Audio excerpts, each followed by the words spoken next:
اما بشوف غلط قدامي وبشوف مجاملات انا بزعل، بكتم جوايا وبزعل على ان الكيان الكبير ده المفروض ما يبقاش فيه مجاملات. المفروض يبقى كل واحد يبقى كفء يوجد في مكان، يبقى هو اللي يوجد في المكان.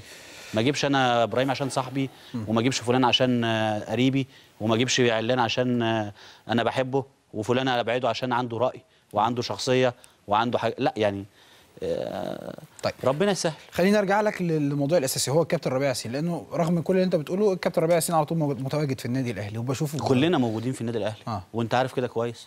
وما بتيجي بتلاقينا كلنا موجودين. حبنا للنادي الاهلي ما علوش، ما فيش مزايده.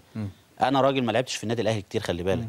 انا كل تاريخي في النادي الاهلي 7 8 سنين، انما مش 7 8 سنين يا كابتن. ده انت لسه بتقول بلسانك، ده في ناس عدت على النادي الاهلي سنه. لا انا بقول لك انا تاريخي مش كبير في النادي الاهلي سنه وبقت من ابناء النادي الاهلي. انا يا كابتن انا ما تقللش بس ما تقللش لا من مجهودك مع النادي يا ابراهيم. انا 6 سنين، انا 3 قبل الاحتراف و3 بعد الاحتراف.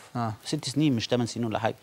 انما حبي للمكان لا يعني لك لا تتخيل. انا بروح انا اول لعيب بطل، بحاول افصل نفسي يعني. انا اول لعيب بطل وخد فلوس وراح عمل عضويه عامله عشان ابقى موجود في النادي الاهلي.